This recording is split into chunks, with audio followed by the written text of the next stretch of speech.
Olá, boa noite a todos e todas, boa noite a quem está chegando. Essa é mais uma live, ó, que legal. Hoje a gente vai falar sobre os 5 anos do Mirosco, os desafios para os controles, as perspectivas de futuro. Nós vamos estar com a Mariana Krupschin. Estamos esperando aí a nossa convidada chegar. Então, muito boa noite a quem está chegando. A Tamara, Tibério Monteiro, querido, lá do Pernambuco. Nailton Cazumbá, nossa referência. Querido Joseni Teixeira, doutor Joseni Teixeira chegando por aqui. Ele que é o nosso convidado da próxima live, olha que legal, dia 29. A gente vai estar falando sobre as entidades de atuação em saúde. Um abraço também ao Caio, a Yane Monteiro, lá do Pará, advogada popular, querida parceira. Essa semana passada tivemos uma atividade com o pessoal das lideranças do Oeste do Pará, muito bom. Nossa equipe, olha que legal, ficou muito feliz com essa parceria o pessoal aí do Pará.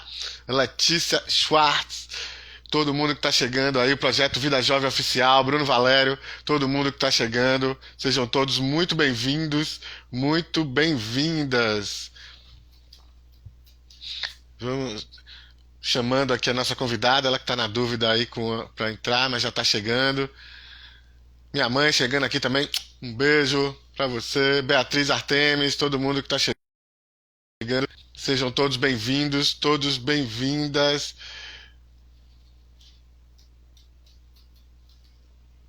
Vamos lá. Ela não está conseguindo entrar.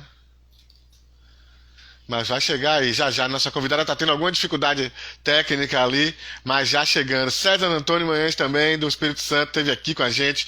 Uma ótima live sobre o Miroski lá. A Mariana Cristina está chegando aqui já. Vamos já convidá-la. Chegou. Um abraço, querido César. Sucesso a nossa live. Você e a Maristela arrasaram aqui. Muito bom a gente entender o contexto do Espírito Santo. Marianja, muito Olá, bem-vinda. consegui. Tudo bem? Beleza, que bom ter você por aqui. Uma honra, felicidade grande poder recebê-la aqui na nossa live. Eu acho que legal. Eu que agradeço, estou super contente de poder participar aqui desse perfil tão bacana, né? Como eu te disse, essa iniciativa é muito admirável, muito legal. Muito obrigado. Mariana, sem maiores delongas, vamos começar. Geralmente eu não apresento os convidados, eu anuncio aqui quem são, e aí eu passo a bola para os convidados ou convidadas poderem se apresentar, dizer, destacar o que estudou, o que faz, o que anda fazendo, o que anda aprontando. Enfim, se apresenta aí para a nossa audiência. Bom, boa noite, pessoal. Eu sou a Mariana Cruxin, né? Eu sou socióloga de formação e advogada. E eu tenho dois chapéus, eu brinco, né? Eu, tanto na formação quanto na atividade profissional. Eu sou advogada no campo do terceiro setor, faz, sei lá, 10 anos, mais ou menos, porque eu estou principalmente com essa atividade, mas eu também faço estudos de monitoramento e avaliação de projetos sociais, né? Políticas públicas, enfim. Não é a minha atividade principal, mas eu sempre desenvolvi esse tipo de estudo também. Então, como advogada da sociedade civil, eu já fiquei muitos anos em escritório, e aí eu pude assessorar organizações diversas, né, de perfis e áreas de atuação diferentes, que é bem legal, dá uma visão ampla aí do terceiro setor, mas e também atuando muito nessa relação das organizações com o Estado, mas eu hoje estou na Prefeitura de São Paulo. Aqui na sua live eu estou como Mariana, né? Como advogada, enfim, não estou representando a prefeitura, mas estou lá. Eu trabalho na Prefeitura de São Paulo, na Secretaria de Gestão, na Secretaria Executiva de Gestão, que hoje está dentro da Secretaria de Governo. Eu estou na coordenação da área que é responsável pela gestão do CENTES, que é o cadastro das organizações do terceiro setor e dessa operação aí das parcerias na prefeitura. Muito Então, bom. e aí eu faço, enfim, estudando avaliação, monitoramento, eu tenho muito interesse em discutir Miroski, que é onde ligam aí esses dois sistemas, né, de parcerias, de assessoria jurídica para as organizações, mas também de controle de metas, de resultados, enfim, gestão de projetos. É isso. Muito, E queria muito agradecer bacana. novamente o Opa. espaço de estar aqui contigo. Ah, legal. Eu que agradeço você por ter aceitado aí o convite, falar um pouco dessas experiências todas que você discorreu agora. Mas eu queria começar pelo elo, né? Pelo que me chamou a atenção e pelo convite que te fiz, que foi o primeiro contato que nós tivemos, foi o texto que você publicou no Jota. O Jota, para quem não conhece, é um site especializado em conteúdo jurídico. E a Mariana escreveu um texto, que saiu em julho desse ano, sobre os 5 anos de Miroski. Então, tem uma frase que eu destaquei do texto, que eu acho que eu quero trazer aqui, e já emendar uma pergunta, que você diz lá no texto seguinte: é imperioso avaliar a qualidade dessa implementação e levantar os desafios para uma efetiva mudança de cultura na execução e no controle de parcerias.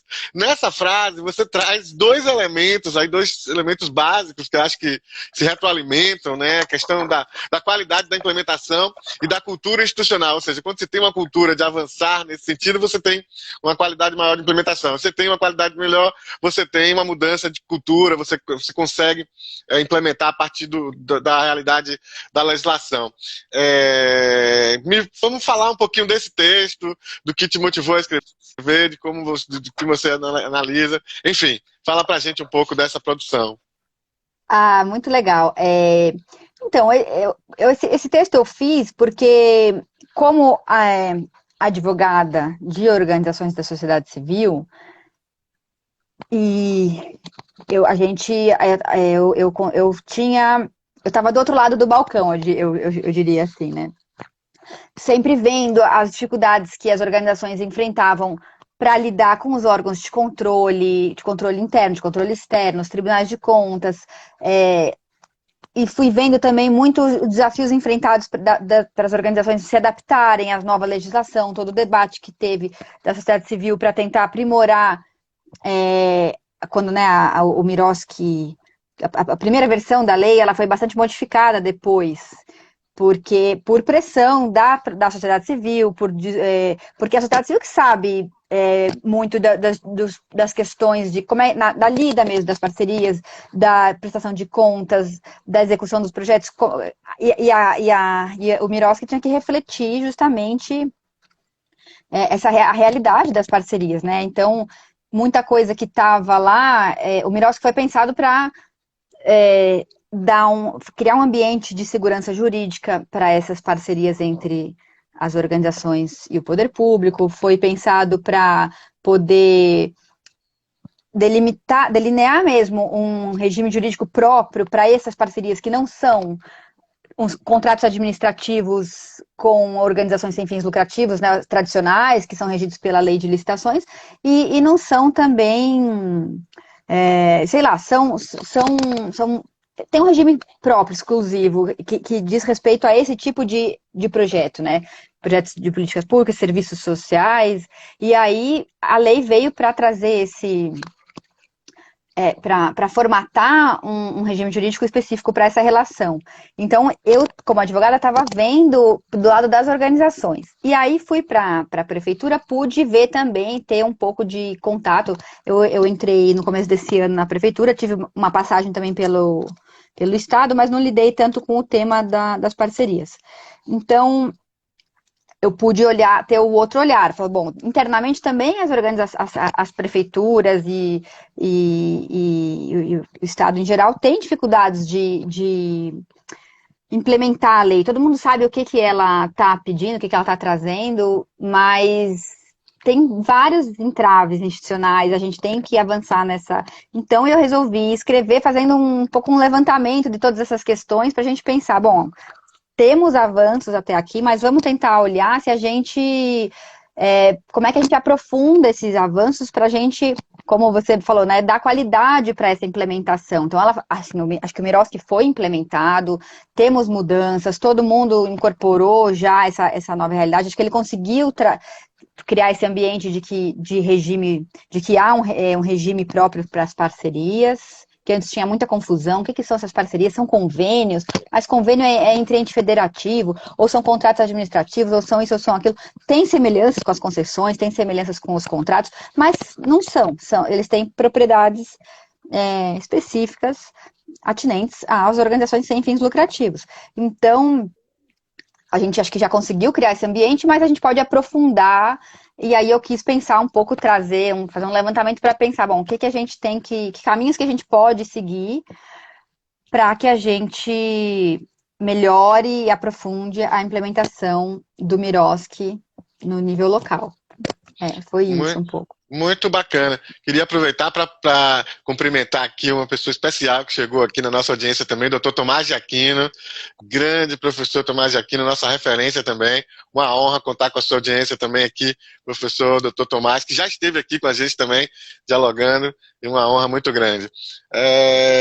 Vamos falar então de uma dessas mudanças que você destaca bastante, que é o controle de resultados, né?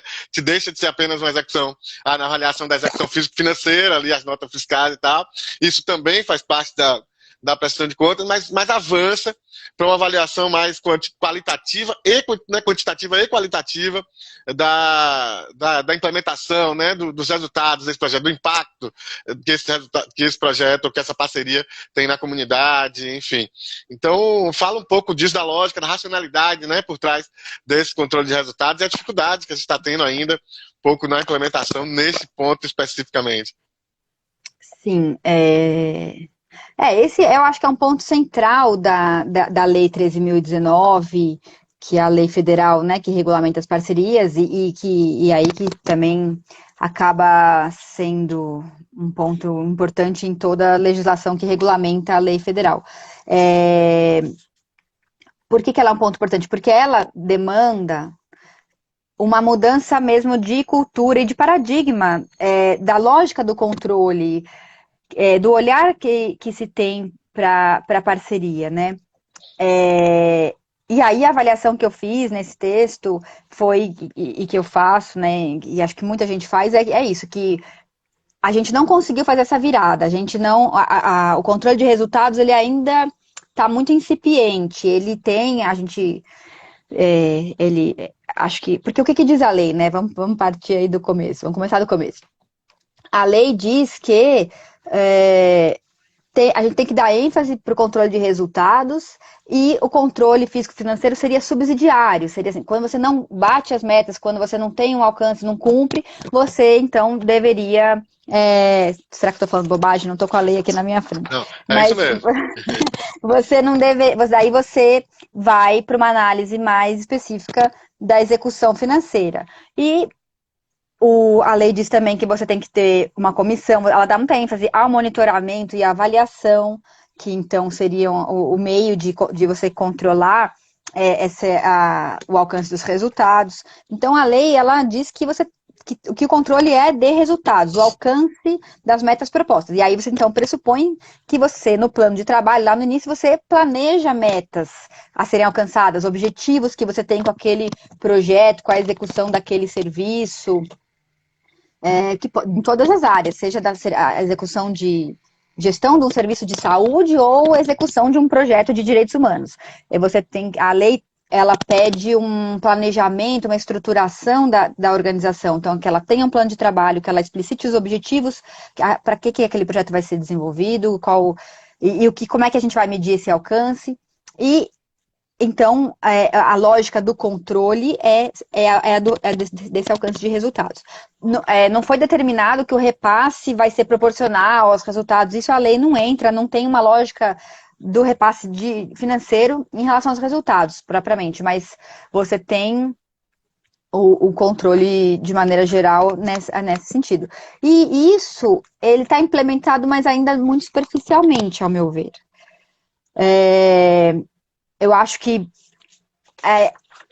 aí o que eu penso, né, que a gente tem até menciono, né, vários entraves institucionais para isso, que podem ser superados, mas eu acho que assim, a gente tem já um nível de implementação, a gente tem que aprofundar para dar a virada. Então e aí podemos discutir caminhos, assim, mas eu acho que que hoje em dia, você já tem no plano de trabalhos mais elaborados, as organizações têm que entregar, porque inclusive hoje em dia você tem a obrigatoriedade, na maioria dos casos, de chamamento público.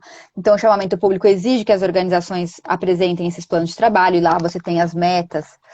Inclusive, antes do Miroski, você já tinha essa lógica dos resultados no regime das organizações sociais, né, dos contratos de gestão, que são, inclusive, contratos bem robustos, que têm volume expressivo de repasse de recursos aí.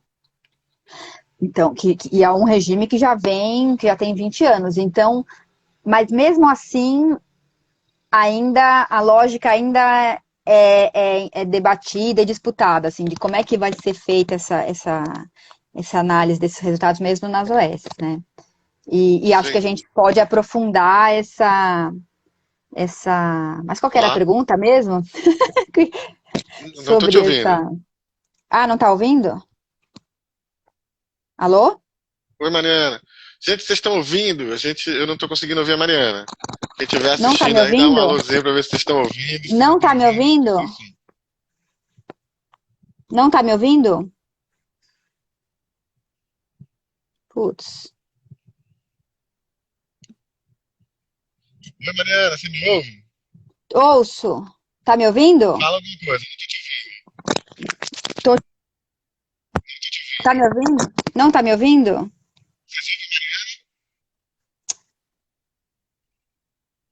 Sou eu que tô sem som, então. Nossa. A minha conexão aqui com a Mariana, então. Ela deve estar voltando ali já já pra gente retomar, então, esse ponto. Enquanto ela não volta, vou fazer os convites aqui pra vocês, tá certo? Dia 21, semana que vem, próxima terça-feira, a gente vai estar aqui com uma live especial. Vamos lançar um livro, 27 histórias de uma caminhada com as organizações da sociedade civil. Um livro nosso, meu livro, que eu escrevi a partir da experiência que eu tive andando por esse país inteiro, dialogando com as organizações da sociedade civil. Então, como diz os novos baianos, nesses encontros a gente deixa e recebe um tanto. Então, as histórias que eu ouvi, eu vou contar nesse livro, trazendo os elementos técnicos também. E vou lançar esse livro na semana que vem. Meu som está ruim, então, é isso? Tá me ouvindo agora? Tô te ouvindo, sim. Você me ouve bem aí? Ufa! Osso, que coisa maluca. Não fiz nada, parou o som. É isso mesmo. O pessoal tá dizendo que o meu som aqui não tá tão legal. E aí, gente, tá me ouvindo? Tá com eco? Eu tô te ouvindo otimamente. Não sei o que tá acontecendo. Deixa eu ver aqui se eu consigo. ah, Vamos lá.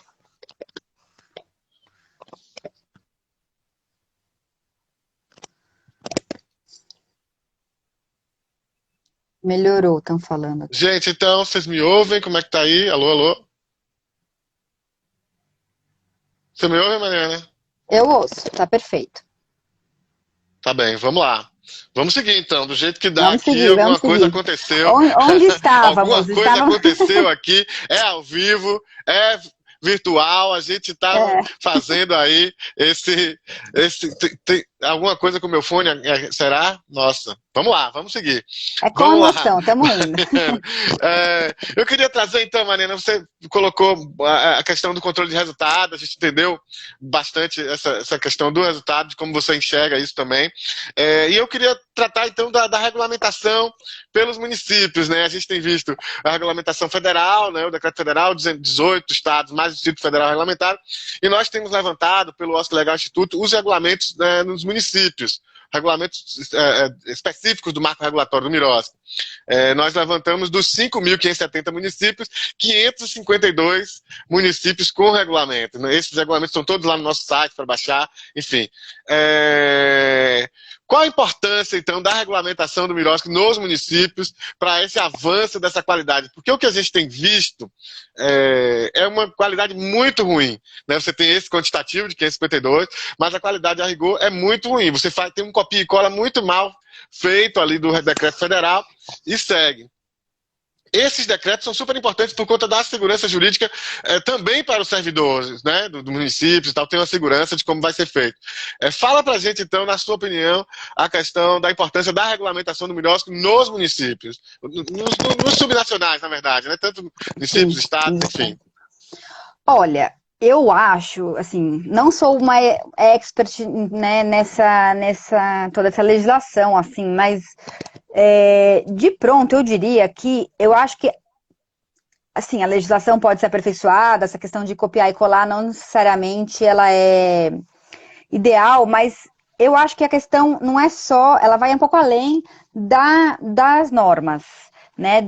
Eu vou falar um pouquinho da experiência aqui que a gente, do que eu vejo e o que a gente está tentando fazer para resolver isso na prefeitura. Eu acho que por mais que a gente, porque o que a gente estava falando, que o MIROSC, ele está implementado de forma geral, de maneira geral, só que ele ainda não permitiu acho que a gente ainda não tem uma virada aí em termos de, não houve uma mudança de paradigma no caso do controle, por exemplo. Mas a gente tem a lei, e não é que não estamos seguindo a lei, mas o sentido da lei, o controle de resultados, a forma mais profunda de entender o porquê de implementar e isso ser realmente uma coisa central aí na análise de controle ainda não aconteceu. Então, eu acho que isso tem muito mais a ver com a estrutura institucional, com os aspectos humanos da operação no município ou no estado da parceria do que da legislação em si, porque eu acho que a legislação já está dando condições para isso. Eu acho que a gente tem que partir da legislação, mas pensar na estrutura institucional, nas ferramentas que o servidor tem à disposição. Por exemplo, a gente tem qual a capacidade instalada que o governo tem para o controle finalístico? Porque a capacidade que a gente tem é a que sempre existiu, que é de controle de meios, né? O controle físico-financeiro. E olhe lá, porque a gente tem que ter um corpo técnico especializado, contadores, etc. E nem todos os municípios têm. Os grandes não têm, imagine os pequenos, para esse controle financeiro. Então, a capacidade instalada e não tão bem instalada a ponto de conseguir fazer o controle das contas num tempo hábil, de corrigir rumos, etc. Isso não é muito difícil de ter. Então, eu acho que a gente tem que olhar para a estrutura institucional, para o entendimento que os agentes envolvidos têm das parcerias, enfrentar resistências institucionais, enfrentar e capacitar. Então, eu acho que a gente tem que, apesar da questão das normas, da regulamentação, eu acho que tem muitas regulações bem feitas, né? Mas a gente tem que entender como ela está sendo operacionalizada nos órgãos. Então, eu acho que aí a gente tem várias saídas para aperfeiçoar isso, né? Eu acho que, assim...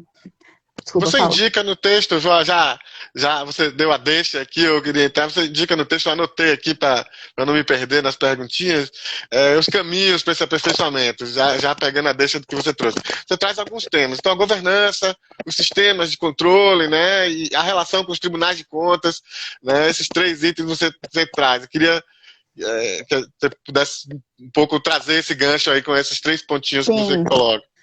Vou trazer. Uma coisa que eu ia comentar, que lá na Prefeitura, a Prefeitura de São Paulo, ela tem uma proposta justamente em relação a esses caminhos. A gente lá o órgão que eu trabalho chama COPATS, né? A Coordenadoria de Parcerias do Terceiro Setor. Então, a ideia é que seja um órgão de apoio para as secretarias finalísticas, porque para além de gerir aí o sistema, o cadastro, né, o CENTES, que possa apoiar as equipes na ponta que estão formalizando as parcerias, que possa pensar aí justamente aperfeiçoar contratos, planos de trabalho, indicadores, toda essa estrutura necessária para conseguirmos caminhar, avançar na direção do paradigma proposto pela lei. Então, a gente lá fez, acho que uma etapa que eu coloco no texto e que eu acho fundamental, é um diagnóstico local. Então, para você aperfeiçoar a governança, a capacidade técnica, os sistemas que você tem para autonomizar, né, automatizar, sei lá, muito do controle, para você, hoje em dia tem análise de dados, então os sistemas que permitem que você, que automaticamente, com inteligência artificial, consigam pegar questões financeiras que estejam fora do padrão, etc., para que os servidores consigam fazer as outras coisas, né, da parceria, acompanhar, monitorar, etc., para você entender quais são os entraves que você tem naquela estrutura institucional, naquele município, etc., para implementar o Miroski, você tem que fazer um diagnóstico local, porque cada poder público é diferente, cada prefeitura é diferente, cada secretaria dentro da mesma prefeitura é diferente, os servidores têm também tem uma rotatividade, então você tem que entender como é que está se dando a gestão das parcerias dentro daquela. Então, eu acho que um diagnóstico local inicial é fundamental para entender que caminhos possíveis, aprimoramento da governança, que se tem, né, sistemas, ferramentas para o servidor necessárias. Então, lá na prefeitura, em Copates, foi feito um diagnóstico e agora e também, uma coisa que eu ia falar, um benchmarking. Então, a gente teve ajuda de outras pessoas da Secretaria de Gestão, muito legal. Foi feita uma conversa com o BH, foi feita pesquisado lugares que implementaram com foco, por exemplo, Bahia, etc. Então, a gente fez uma pesquisa de boas práticas, para além de olhar para dentro, olhamos para fora também. Estamos agora reunindo esse estudo todo para a gente justamente pensar como é que a gente aprimora esse controle dentro de casa, digamos assim, né? Então, eu acho que esse diagnóstico é necessário para pensar caminhos para uma melhor governança das parcerias. E aí, sim, melhorar, se a questão for essa, né? Melhorar o diálogo com os órgãos de controle, para que todos estejam na mesma página também, entendam, né? Porque eu vejo muito. As parcerias, elas são parcerias, em muitos casos, no dia da assinatura do contrato, né? E depois vira uma relação meio antagônica, porque para você caminhar numa relação de parceria efetiva ao longo da execução do projeto, você tem que estar todo mundo envolvido, tanto o órgão gestor, quanto o de controle, quanto a organização, tem que estar afinados, né? Então, eu acho que entender se é preciso fazer, que tipos de relação que tem que se estabelecer, se tem que capacitar em qual direção. Se você conseguir dar ferramentas para que os servidores consigam aprimorar o plano de trabalho e as organizações também. Então, acho que esse diagnóstico e aí arrumar a casa sem fórmulas prontas, né? Acho que isso é um caminho inicial fundamental, assim, para a gente conseguir aprofundar a implementação do Miroski nos locais, nos municípios, né? Para além da Muito, regulação adequada da lei. muito bom. A coisa do diálogo, né, que você chama de diálogo interinstitucional.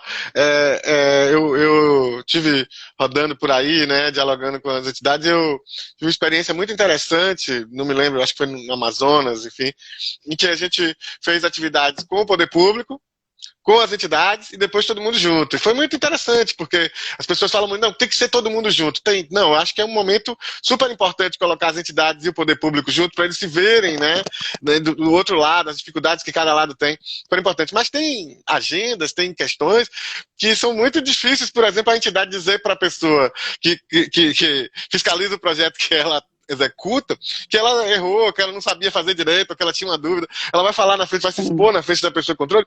Da mesma forma, tem agenda que é de poder público, né? O poder público vai falar certas coisas na frente das organizações que ela se relaciona. Então, é importante, eu sempre digo isso, tem também os espaços específicos, né?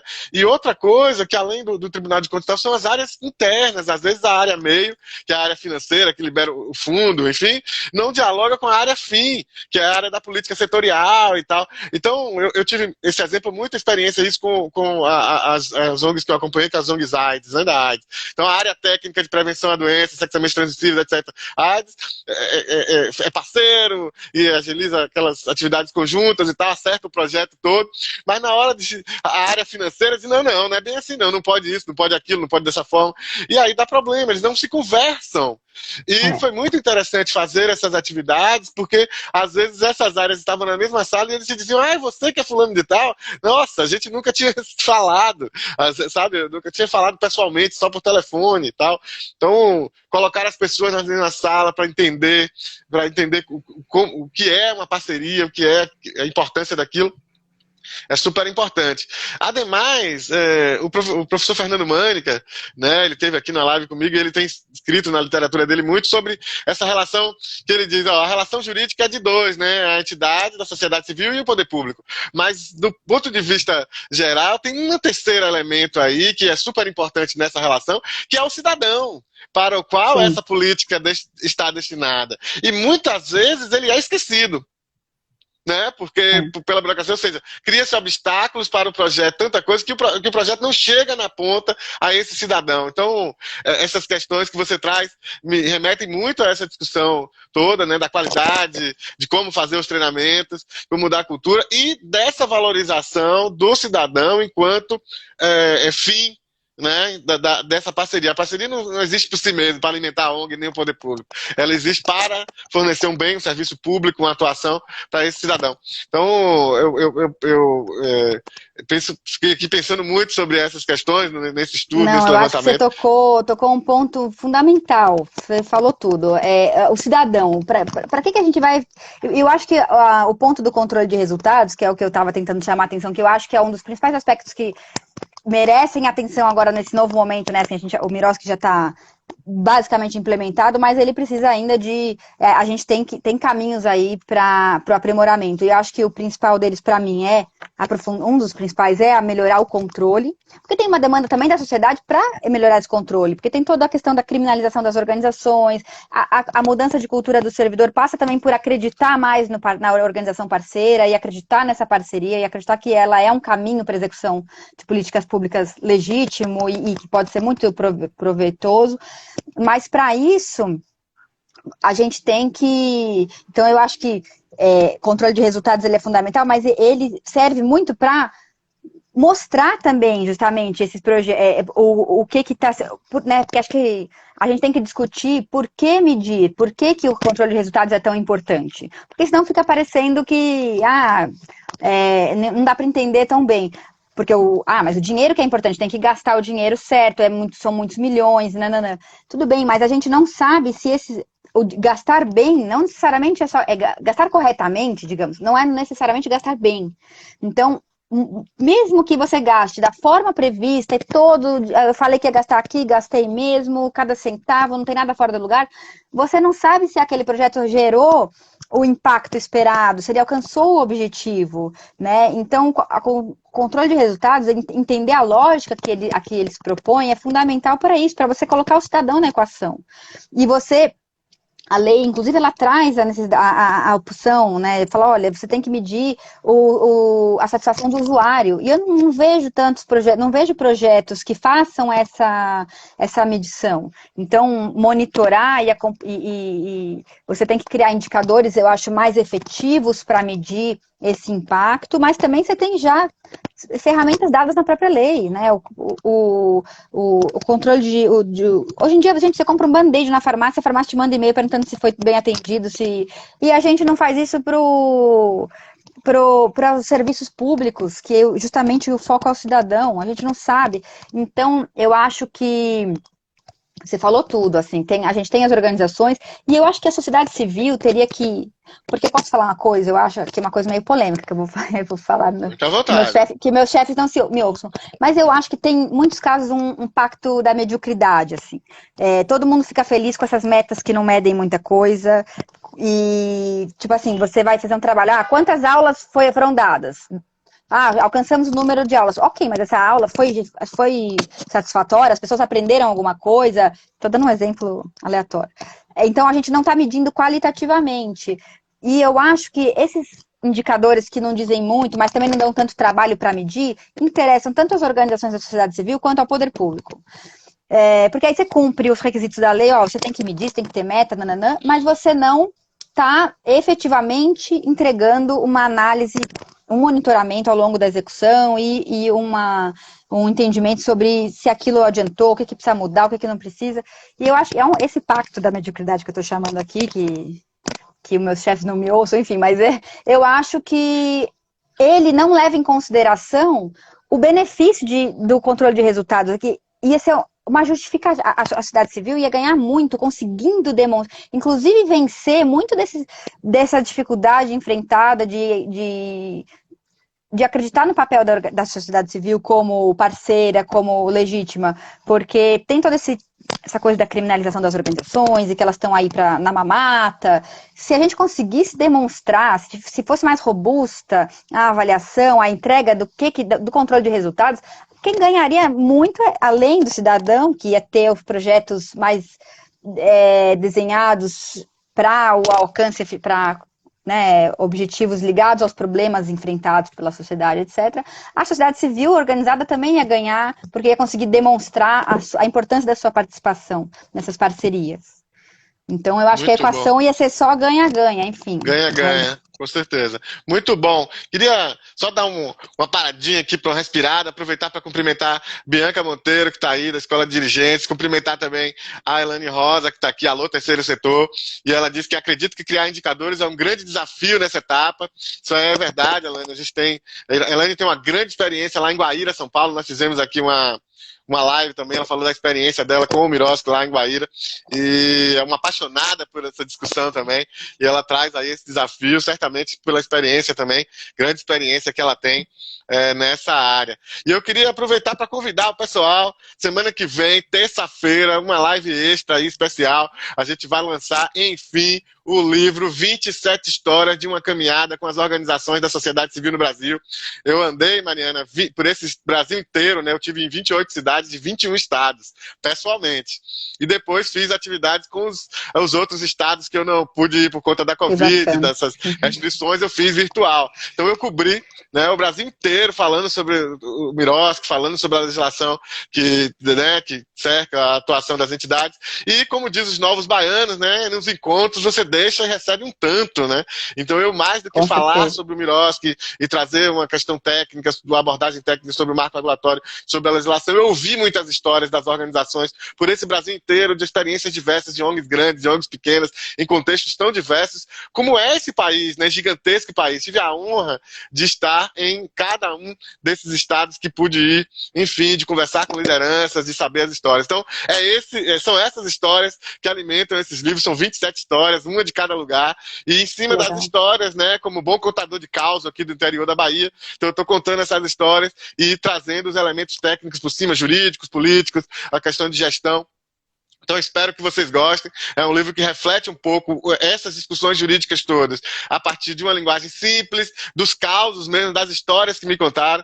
E eu espero que a turma goste. Essa semana a gente está subindo o link do livro, acredito que até o final da semana já está lá. E terça-feira eu estou aqui com convidados, Candice Araújo, Igor Ferrer, Laís de Figueiredo Lopes, vão estar aqui falando um pouquinho sobre o livro. Vai ser uma live rápida, meia horinha, só para a gente apresentar para o pessoal. Então, convidado todo mundo. Semana que vem, então, o livro está aí para baixar gratuitamente lá no nosso site, tá bom? Então eu vou gostar muito se vocês baixarem, mandarem sua opinião, seu registro, tudo que vocês quiserem, até uma crítica também, problema nenhum, a gente gosta, o importante é que vocês dialoguem com a gente e tragam os elementos. Vou sortear também uma caneca do Oscar Legal aqui, terça-feira, para quem estiver aqui assistindo, vou sortear aqui ao vivo, tá bom? E dia 29 de setembro, a próxima live, olha que legal, eu vou estar aqui com o Joseni Teixeira, ele que estava aqui na nossa audiência também assistindo agora há pouco, e nós vamos falar sobre as entidades e sua atuação na saúde. Então, dia 29 de setembro, às 18 horas, aqui mesmo, nesse Bate-Canal. Então, nas próximas terça-feiras, estaremos aqui. Dia 21, o lançamento do livro, e no dia 29, live Acho que Legal com o Joseni Teixeira. E por fim, a gente vai sortear nas próximas lives, esse livro.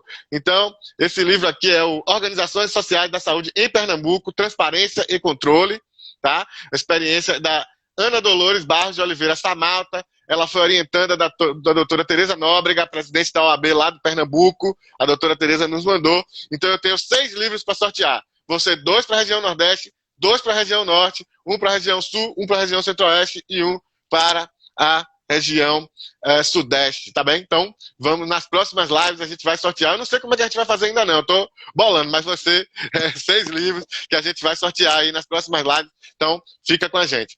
Voltando então aqui com a querida Mariana, vamos falar, então tem um ponto que você colocou aí, que eu queria discorrer um pouquinho mais, que é sobre monitoramento e avaliação. Você falou agora da importância, né?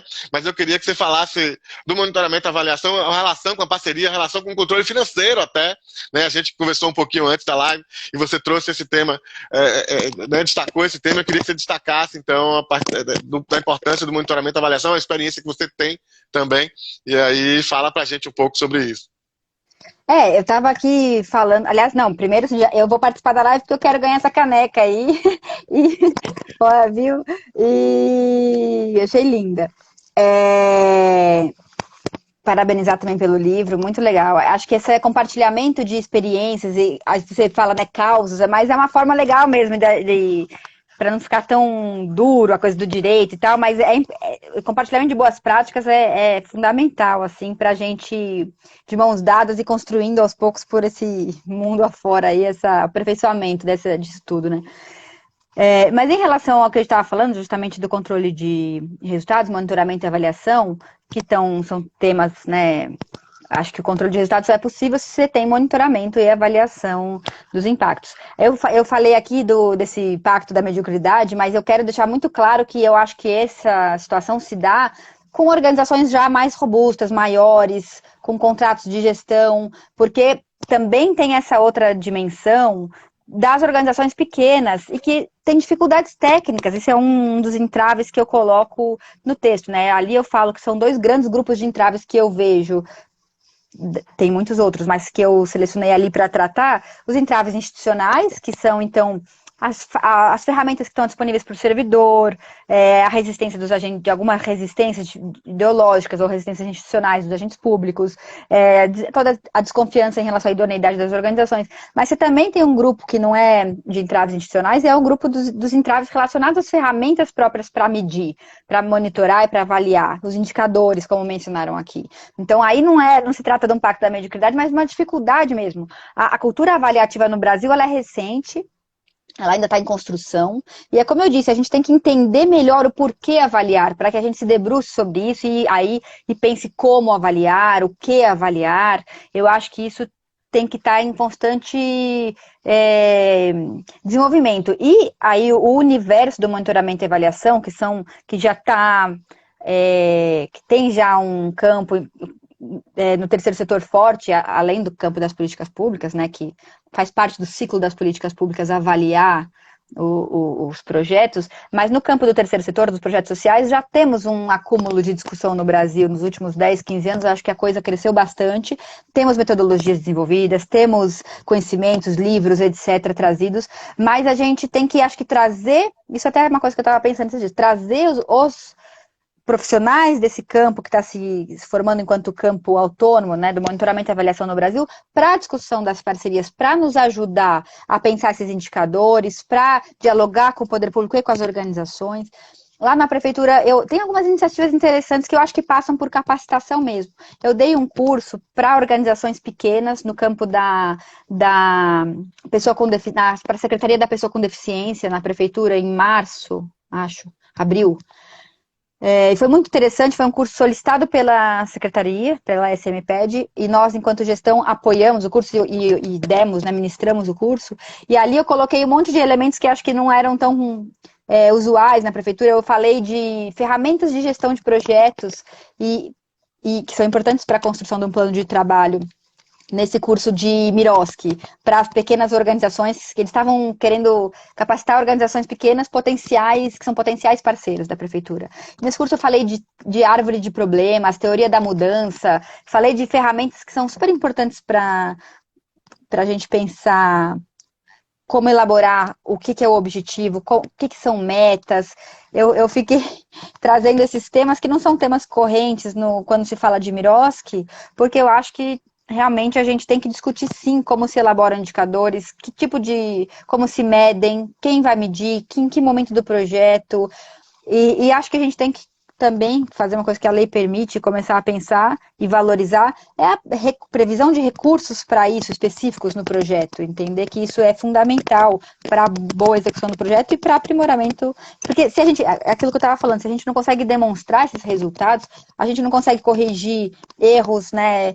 Não consegue mudar a rota, a gente não consegue aperfeiçoar a implementação no ano seguinte, a gente não consegue mostrar para a sociedade a importância daquele projeto e dos serviços das parcerias, a gente não consegue nem saber se estamos chegando no cidadão da melhor forma. Então, eu acho que trazer a discussão que existe no campo lá do monitoramento e avaliação para dentro da nossa lógica do Mirovski aqui é fundamental. Muito bom, super esclarecedor com relação a essa questão. Eu queria, então, passar um pouco. Você destacou na nossa conversa anterior um pouco sobre essa questão do entendimento, né, dentro dessa discussão de monitoramento e avaliação, e da dificuldade que se tem de entendimento de, por exemplo, indicadores de qualidade, importância de um bom planejamento, de um bom plano de trabalho. E a rigor, no Brasil, nós somos muito ruins de planejamento, né? Nós somos bons de improviso, de amigo, e de planejamento a longo prazo nós somos não tão bons, e aí não é uma exclusividade das ONGs ou do poder público, no geral, né? Então, fala um pouquinho para a gente, então, desses instrumentos dos indicadores, enfim, da importância desses elementos. É isso, assim, acho que a gente tem que chamar, acho que eles são fundamentais para... Acho que a gente tem muito ferramental disponível, mas a gente tem que trazer para dentro mesmo. Acho que geralmente quem faz o projeto numa organização para parceria é o pessoal do administrativo, junto com, sei lá, o gestor do projeto, mas você trazer pessoas especializadas, né, no monitoramento e na avaliação, que pensem esses indicadores, você tem muitas ferramentas. E a própria lei, como eu estava falando, dá pistas, né? Avaliação do usuário, que é uma coisa simples, em tese, como eu disse, é isso, eu vou na farmácia, hoje você tem que avaliar o atendimento. Você liga para qualquer lugar, você tem que esperar e avaliar o atendimento. Mas a gente não faz isso para o serviço público. Então, isso é um dos ferramentas, né? Mas a gente tem, eu acho que hoje em dia, já possibilidade, acúmulo, conhecimento para conseguir desenvolver mais esses... Mas acho que além dos indicadores e pensar o plano de trabalho, que eu vejo como o único caminho possível capacitar os servidores que não têm esse ferramental, capacitar as organizações, demandar isso nos chamamentos públicos, né, um aprimoramento e as comissões também serem acompanhadas, apoiadas, a comissão obrigatória de monitoramento e avaliação, o trabalho delas também tem que ser valorizado e pensado, mas eu acho que a gente também tem que pensar na governança dessa parceria, então, porque os órgãos de controle, justamente, ou você estabelece uma relação antagônica ou de parceria, e se for de parceria, se conseguirmos uma proximidade maior, lógico, cada um no seu quadrado, o controle também não pode ser amiguinho daquele que ele está controlando, mas no sentido do olhar, se você tiver um monitoramento que apresente elementos para os órgãos de controle no tempo da parceria, então, a governança dessa parceria quer dizer um pouco como é que é a gestão dela, né? Quem que lida com ela ao longo do seu preparo, da sua execução, da sua prestação de contas, como é que se dá isso dentro daquela prefeitura ou daquele estado, que órgãos que estão envolvidos e como se dá esse envolvimento, essa lógica, quem apoia quem controla quem, se isso está bem elaborado ou não, né? A gente está... na prefeitura, finalizando esse diagnóstico que eu comentei que a gente está fazendo para aprimoramento, iniciando a última etapa, que é de conversa com as secretarias fim. Então, escutar mesmo. O que você espera de um órgão de apoio, quais são as dificuldades que você vê na execução da parceria, na elaboração, na celebração. A gente está fazendo uma pesquisa interna que é fundamental para você entender quais são essas dificuldades que esse servidor tem. Porque a gente fica falando indicadores, mas às vezes eles não sabem. Que é muito difícil, é uma coisa muito técnica. Assim como a lei, por que o direito é tratado pelo jurista, mas essas outras coisas que também são super técnicas são tratadas por todo mundo ou qualquer um, enfim. Então eu acho que trazer pessoal qualificado e muita capacitação e discutir isso, né, é um caminho aí.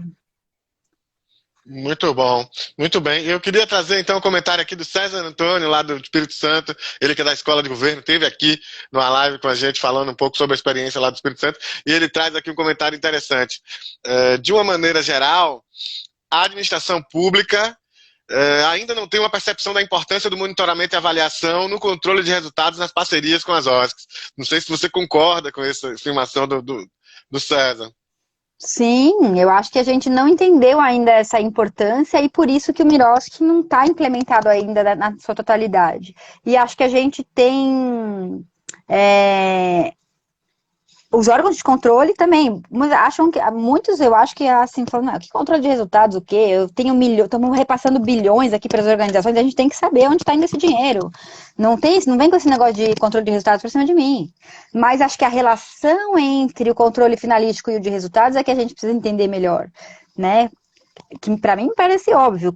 Se o dinheiro está bem gasto, se você alcançou os resultados planejados, se teve um bom planejamento e você conseguiu alcançar o objetivo daquela política, o dinheiro foi bem gasto. É impossível você ter alcançado aquilo sem o dinheiro estar bem gasto. Essa é a proposta do modelo. Mas fazer essa relação não é tão simples quando você está lidando institucionalmente, né? Então, eu acho que o caminho não é abandonar o controle financeiro. É você conseguir até um grande amigo aí também, advogado das parcerias, o professor meu aí de parcerias, Thiago Donini também, que tá sempre pensando nas parcerias e tal, e a gente estava discutindo muito isso, né? Ele fala, gente, autonomizar o máximo possível o controle finalístico, o controle financeiro, a gente já tem mecanismos para isso, tem que conseguir implementar. É porque a gente, na Prefeitura de São Paulo, a Prefeitura tem esse cadastro que era um sistema bom, era uma plataforma boa para divulgar, para dar transparência, que num dado momento foi fundamental. Mas a tecnologia avança mais rápido do que a gente consegue alcançar, né? Mas hoje a gente já tem disponível tecnologia para a gente conseguir fazer inteligência artificial e conseguir medir, bom, esse professor está aqui dando aula 30 horas por dia, peraí, não dá para dar 30 horas de aula por dia, então vamos entender o que está acontecendo. Aí você vai ali no ponto, ó, esse aqui, será que esse recurso tem alguma coisa, uma questão aqui? Mas você não vai ficar olhando nota por nota, porque é impossível, aí você acaba não tendo controle nenhum, nem o resultado, nem o financeiro, porque ninguém dá conta desse volume de dinheiro, você não tem pessoal e estrutura para acompanhar em tempo real esse gasto, né? Então é mais inteligente também o controle de resultados, mas sem esquecer o financeiro, lógico. Só que ele precisa ser bem feito. Sim, certamente. Me diz, quais as medidas, assim, se você pudesse dar uma coisa muito rápida, que poderiam ser implementadas para que as organizações e até mesmo o poder público possam planejar melhor, se possam atuar melhor nessas parcerias. Sei que você já deu vários insights disso aqui na nossa conversa, mas se a gente pudesse, sei lá, sistematizar um pouquinho, não é essa a intenção aqui da nossa conversa, mas se pudesse dar, sei lá, uma dica, ou se pudesse dar um caminho para as ONGs e para o poder público no melhorar das parcerias, o que seria? Olha, quem sou eu, né? Mas assim, vou tentar aqui eu acho que do lado das organizações, eu acho que, assim, em termos de que a gente está falando de controle de resultados, aumentar controle, etc., do lado das organizações, eu acho que se capacitar mesmo, fortalecer o plano de trabalho, conhecer as ferramentas de gestão, de projetos, aperfeiçoar seus indicadores, convocar, incorporar o pessoal, os profissionais do campo, que é um campo específico técnico, monitoramento e avaliação para os seus projetos, desenvolver desde o início seus projetos, porque a gente tem que saber a gente tem que planejar desde o início como a gente vai medir lá no final, né? Então, incorporar esses profissionais, eu acho isso fundamental, dialogar. Eu acho que aquilo que eu comentei, um diagnóstico local para entender como é que está a lógica das parcerias na municipalidade, ou que seja, né, naquele ente federativo, conseguir ter esse diagnóstico para ir aperfeiçoando, apertando ali os parafusos, porque acho que o Miroski tem já né, 5 anos aí, a gente tem um balanço positivo, mas vamos continuar aperfeiçoando e avançando. Uma outra coisa que eu ia falar é isso, assim, acho que então trazer esses profissionais, ter esse olhar para aperfeiçoamento e putz, o que eu falei aqui? Alguma coisa que eu A capacitação, dessas questões todas do entendimento de capacitação, monitoramento, enfim. muita capacitação e eu acho que muita capacitação, mas capacitação para dificuldades reais, né? Acho que esse diagnóstico passa também para entender o que é preciso capacitar, onde, quais Perfeito. são as deficiências, né? E acreditar nas parcerias, acho que é um caminho muito interessante, necessário porque acho que cada vez mais está consolidado, né? Que as organizações da sociedade civil são parceiras fundamentais em várias áreas aí dos serviços públicos. Então, putz, mas eu ia falar algum ponto que me fugiu agora, vou lembrar no final, depois que estiver desligado, mas Não, sim, sim, vamos ter. Então, na verdade, a gente está caminhando aqui para o final. Mais uma vez, eu sempre digo isso, e a verdade é essa: a live, quando é boa, a gente pisca o olho e já chega uma hora, acabou. a gente já está na hora de acabar. Então, infelizmente, né? A gente queria convidar aí o pessoal, todo mundo. Então, só lembrando, nas próximas 2 terça-feiras estarei aqui de novo. Semana que vem, 18 horas, aqui nesse mesmo Bate-Canal, a gente vai estar fazendo o lançamento do livro 27 Histórias de uma Caminhada com as Organizações da Sociedade Civil no Brasil. Eu vou contar as histórias, os casos que eu ouvi por aí, nas minhas andanças por esse Brasil inteiro, nas conversas com as organizações, com as lideranças, enfim. Então, esse livro, terça-feira que vem, eu vou fazer uma live aqui surpresa rapidinho, uma live extra, na verdade, rapidinha, meia horinha só. A gente vai estar aqui com alguns convidados: Candice Araújo, conselheira do Confoco Bahia, Igor Ferrer, da Caritas Nacional e do projeto hoje com a plataforma Miroski, e a Laís Figueiredo Lopes, a mãe do Miroski, também vai estar aqui falando com a gente. E outra, vou abrir aqui, Mariana, e dizer o seguinte: quem lê o livro, baixa o livro lá no nosso site, vai estar disponível até o final da semana lá no site. Quem lê o livro e quiser entrar ao vivo aqui para falar alguma coisa sobre o livro, vou convidar na hora e vai entrar, vai conversar comigo aqui ao vivo. Então, todo mundo convidado, convidada, leia o livro, como diria Tim Maia, e a gente vai conversar aqui ao vivo terça-feira. Vou ter 3 convidados e convidadas, e se você lê o livro, quiser conversar comigo, apareça, levanta a mão aqui que eu vou trazer você para a live ao vivo para a gente conversar aqui na terça-feira no lançamento do livro do Oscar Legal, né, da minha autoria. E dia 29, para fechar o mês, eu vou estar aqui com o advogado Joseni Teixeira numa live Oscar Legal para a gente falar sobre as entidades e sua atuação na saúde. Também vou começar a sortear os livros.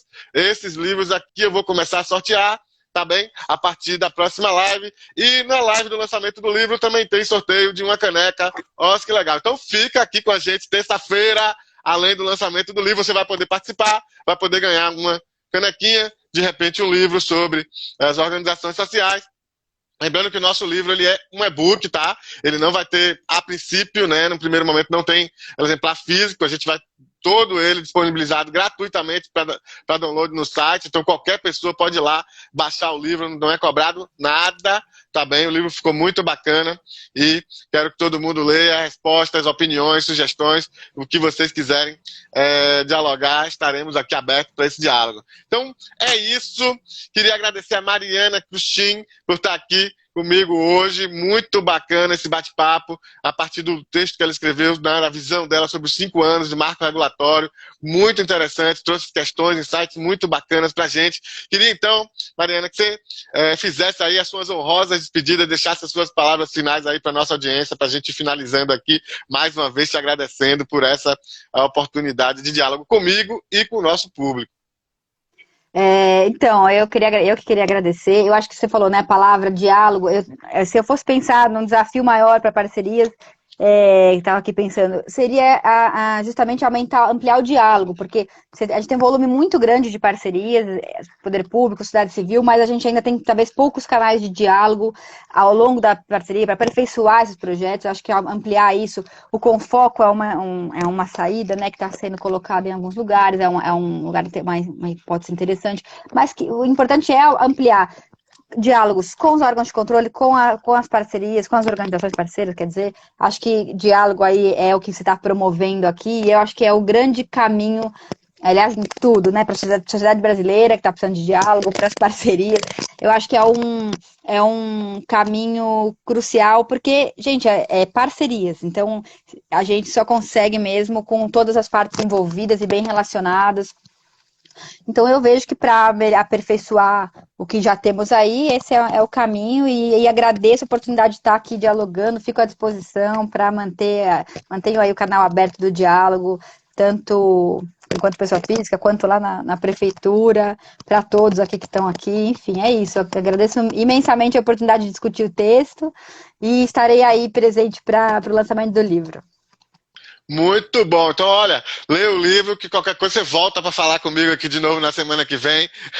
Tá bom, Se você lê lá as histórias, leia uma história, duas histórias e conversa um pouco, vem aqui falar com a gente também. Já está devidamente convidada para esse bacana. lançamento também. Não só você, como todo mundo. E ó, vai concorrer também a uma canequinha do Oscar Legal. Gente, então, mais uma vez, terça-feira que vem, todo mundo aqui para o lançamento do livro 27 Histórias de uma Caminhada com as Organizações da Sociedade Civil no Brasil. Na semana que vem, 18 horas, aqui de novo. E na semana seguinte, dia 29, eu vou estar com o Joseni Teixeira falando sobre as entidades e sua atuação na saúde. Um abraço, obrigado Mariana Cruxem, obrigado a todo mundo que tá Obrigada. aí. Até terça-feira que vem, um abraço, tamo junto e até mais.